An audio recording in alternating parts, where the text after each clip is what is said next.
మనం పరిశీలించుకోవాలి.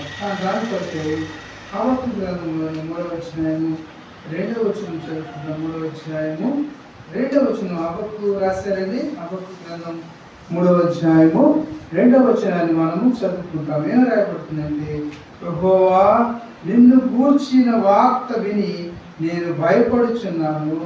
ప్రభు యెహోవా సంవత్సరములు జరుగుచుండగా నీ కార్యమును వర్ధిల్ల చేయము.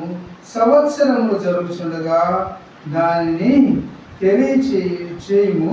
కోపించుచునే వాత్సల్యమును జ్ఞాపకముకు తెచ్చుకోను అంటున్నాడు. కాబట్టి ఇక సంవత్సరంలో జరుగుతుండగా నీవు నేను కూడా ప్రభువులు ఎంతవరకు ఎదుగుతూ వచ్చాము, ఎంతవరకు కూడా అందుకని అన్నాడు, యెహోవా నిన్ను కూర్చున్న వార్త విని నేను ఏం చేస్తున్నానంట, భయపడుతున్నాను అంటున్నాను. కాబట్టి నేనైతే భయపడుతున్నాను.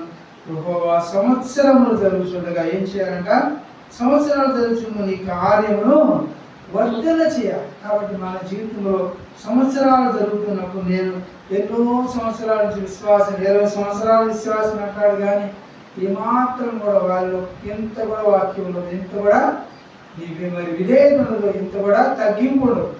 కాబట్టి నీ నా జీవితంలో మనం ఏ విధంగా ప్రభువుకి లోబడేటువంటి వారు ఉంటున్నాము, మనం పరిశీలించుకున్నాం. వాక్యంలో యోహాను రాసిన మొదటి పత్రికలో ఈ మాట మనం చదువుతాం. యోహాను గారు రాశారండి ఈ మొదటి పత్రికలో కొన్ని మాటలు మనం చదువుకుంటాం మన అవసరం కొరకు. యోహాను రాసిన మొదటి పత్రిక 3వ అధ్యాయము 18వ వచనం, 3వ అధ్యాయము 18వ వచనం చదువుకుంటే అక్కడ ఏం రాస్తున్నారంటే, ప్రభువు యేసుక్రీస్తు వారు ఏమనిపిస్తున్నారు, చిన్నపిల్లలారా మాటతోనూ నాలుగుతోనూ కాక క్రియతోనూ సత్యముతోనూ ప్రేమించాలి. కాబట్టి నూతన సంవత్సరంలో ప్రవేశించినటువంటి నీవు నేను మనం అందరం కూడా దూరం నుంచి దగ్గర నుంచి ఈ మైక్యంతరం ద్వారా వింటున్న ప్రియ సహోదరి సహోదరులారా, ప్రభు అంటున్నటువంటి మాటలు చిన్నపిల్లలారా అంటున్నారు కదా. మరి ఎంత పెద్దవారైనా కూడా దేవుని దృష్టిలో నీవు నేను కూడా చిన్నపిల్లలతో దేవుడు నిన్ను కూడా సంబోధిస్తూ ఆయన మాట్లాడుతున్నటువంటి మాటలు ఎలా ఉన్నాయంటే, నా మాట ఏమంటున్నాడు, చిన్నపిల్లలారా మాటతోనూ నాలుగుతోనూ కాక ఏం చేయాలంటే మనం క్రియతోనూ సత్యముతోనూ మనం జరిగించాలి, ప్రేమించాలి. కొందరు ఎలా ప్రేమిస్తారంట, మాటలతో ప్రేమిస్తారు, మాటల్లో ప్రేమిస్తారు. కొందరు ఎలా ఉంటారంట, నాలుగుతో ఉంటారు. నాలుగుతో ఎన్ని మాట మాట్లాడతారు కదా, అతిగా విడిచిపెట్టి తిన్నంత మాటలు చెప్తారు, కానీ ఒక్క పూట ఆహారం పెట్టాలంటే వారికి చేతులు రావు, వారికి మనసు ఉండదు. మాటలు అయితే ఎన్నో మాటలు చెప్తారు, కడుపు నిండా మాటలు చెప్తారు, కానీ కడుపులో తినడానికి నోట్లో ముద్ద కూడా ఎవరు పెట్టరు. కాబట్టి ఇలాంటి అందుకని అన్నాడు దేవుడు, అన్నాడు ఈ నూతన సంవత్సరంలో ప్రవేశించినటువంటి నీకు నా కొరకు హెచ్చరికని దేవుడు ఇస్తాడు. ఏంటంటే మాటతోనూ నాలుగుతోనూ కాక, నోటి మాటలతో వారిని సంతృప్తి పరచకుండా, నాలుగుతో మనం ఏవి చెప్పుకోకుండా ఏం చేయాలంట, క్రియతోనూ సత్యముతోనూ ప్రేమించాలి. కాబట్టి మనం ఎలా ఉండాలి, మన ప్రేమ క్రియ ఉండాలి దానిలో. అందుకని ప్రభువు యేసుక్రీస్తు వారు ఆయన లోకం ఎంతో ప్రేమించినారు కదా. ఆయన ఎలాంటిగా ప్రేమించాడంటే, ఆయన తన ప్రాణాన్ని కూడా ఆయన నీ కొరకు నా కొరకు కూడా శిలువలో దారపోసేటంతగా ఆయన నిన్ను కూడా ప్రేమించినటువంటి దేవుడు ఉన్నాడు. కాబట్టి మనం ఎలా ప్రేమిస్తున్నాం మన ఎదుటి వారిని అని మనం పరిశీలన చేసుకోవాల్సిన వారు ఉంటున్నాం. వాళ్ళలో ప్రవేశించే ముందు మనం ఎంతగానో మరి మన యొక్క హృదయ పరీక్ష అన్నమాట, సెల్ఫ్ ఎగ్జామినేషన్ చేసుకోవాలి. ఏదో ఆచారంగా అలవాటుగా యాంత్రికంగా మరి నెలలో మొదటి వారం మరి బల తీసుకోవాలని అలాంటివి కాకుండా మన యొక్క క్రమంలో భక్సింగ్ గారి క్రమంలో ప్రతి వారం కూడా బలారాధన. ఎందుకంటే ప్రతి వారం మన వాక్య పేరులో మనం పరిశీలించుకోవాలి. ఏదో ఒక నెలకు 6 నెలలకు మరి పరిశీలించుకుంటే ఏమి కూడా మన తప్పులు మనకు తెలియదు. అప్పటికప్పుడు గబక్కనే తెల్ల సొక్కాలు వేసుకోవాలి, తెల్ల వస్త్రాలు ధరించుకుని వచ్చి చెయ్యి ద్రాక్షరసం తీసుకుంటే ప్రయోజనం లేదు. కాబట్టి మాటతోనూ నాలుగుతోనూ కాక క్రియతోనూ సత్యంతో మనం ఏం చేయాలంట, ప్రేమించబద్దులమై ఉన్నామా లేదా అని మనం యొక్క వాక్య వివరణలో మనం పరిశీలించుకోవాలి. కాబట్టి ఎవరు వచ్చి మనం పరీక్షిస్తే మనం అంత మాత్రం ఇష్టపడం, కానీ దేవునికి ఇచ్చే విషయంలో కూడా మనం ఇవ్వవలసిన వాడు కదా. మరి మనం వెలువట్టేటువంటి వారు అనుకోవాలి, గుప్తుని ఇచ్చినటువంటి వారికి సంతోషం తెచ్చేటువంటి వారికి దేవుడు ఎంతో మరి ఉత్సాహం ఇచ్చే వారికి ఎంతో దేవుడు అనుగ్రహించిన మంచి పాట కూడా ఉంది.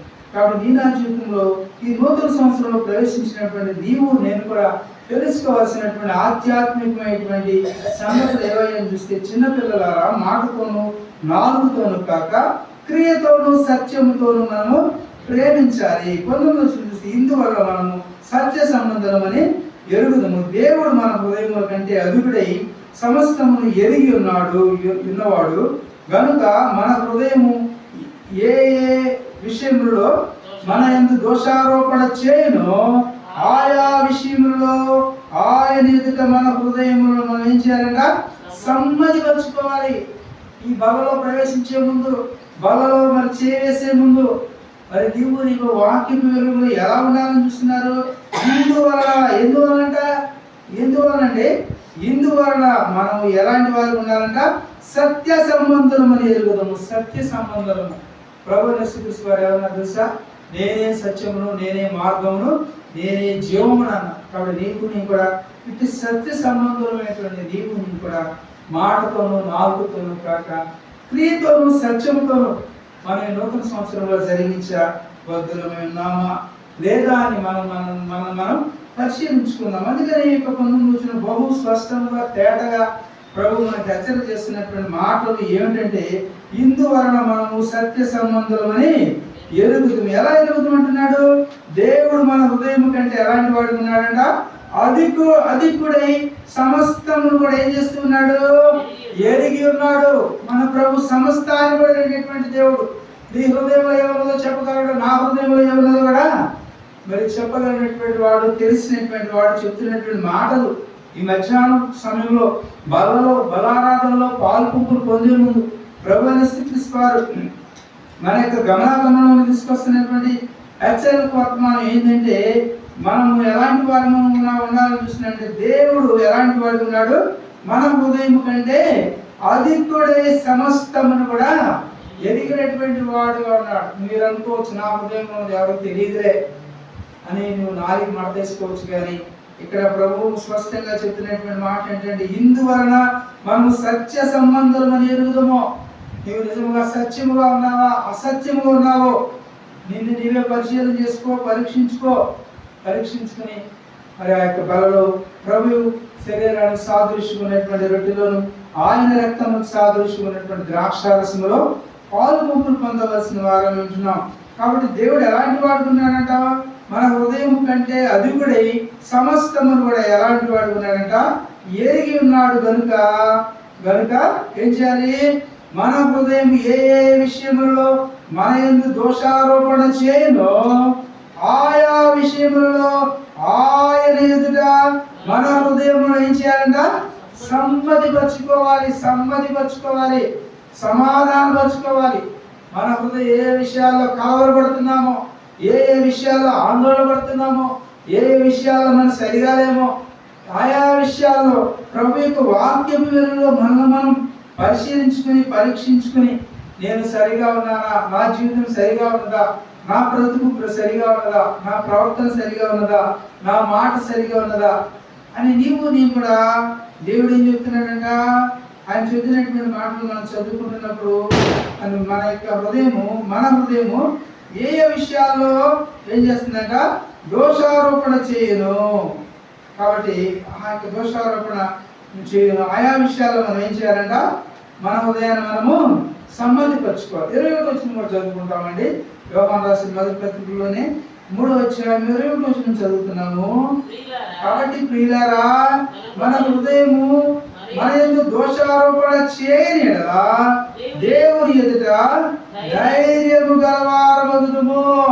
మనం ఎలాంటి వారు ఉంటామంట?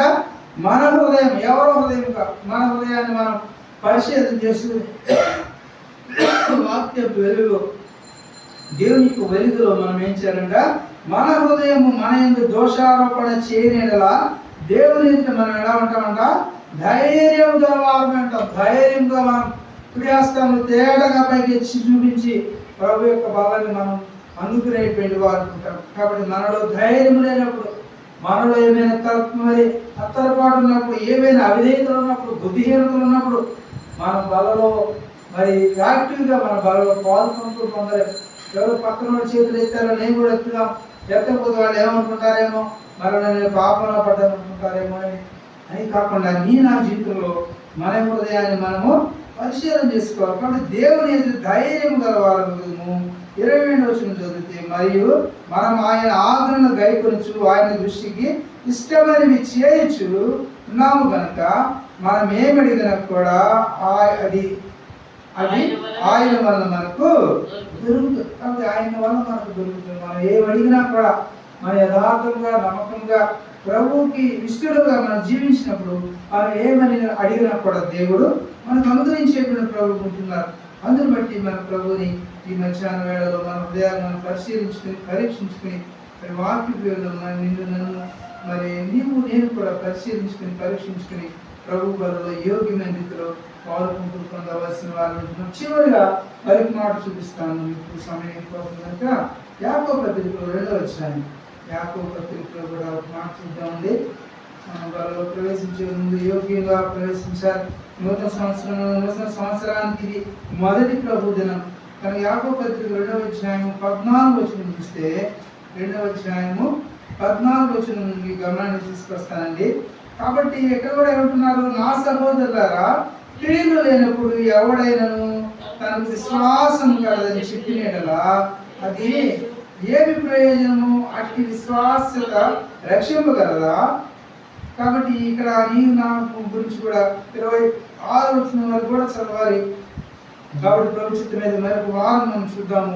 కాబట్టి మనం పరిశీలించుకుందాము, పరీక్షించుకుందాం. సమయాభావాన్ని బట్టి మనం ఈ మాటల్ని మరి ప్రభు చిత్తం అయితే మరొక వారం మరి హెచ్చరికవర్తమానంలో ఈ మాటలు చాలా మాటలు ఇవన్నీ కూడా మనం మరి సంబోధించగలుగుతాం అన్నమాట. కాబట్టి మనం మొదటిగా మరి ఎక్కువ మాట చూస్తాం, 14వ వచనం మాత్రమే చూస్తాం. 2వ అధ్యాయము 14వ వచనం చూస్తే, సహోదరులారా క్రియలు లేనప్పుడు ఎవడైనను తనకు విశ్వాసం కలగదని చెప్పిన ఏమీ ప్రయోజనం. కాబట్టి క్రియలు లేకుండా నాకు విశ్వాసం ఉందంటే ప్రభువుని స్తుతిస్తారంటే ఏమైనా ప్రయోజనం ఉందంటారా?